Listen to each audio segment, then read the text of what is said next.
சஷ்டியை நோக்க சரவண பவனார் இஷ்டருக்குதவும் செங்கதிர்வேலோன் பாதமிரண்டில் பன்மணிச் சதங்கை கீதம் பாட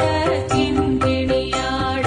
சஷ்டியை நோக்க சரவண பவனார் இஷ்டருக்குதவும் செங்கதிர்வேலோன் பாதமிரண்டில் பன்மணிச் சதங்கை கீதம்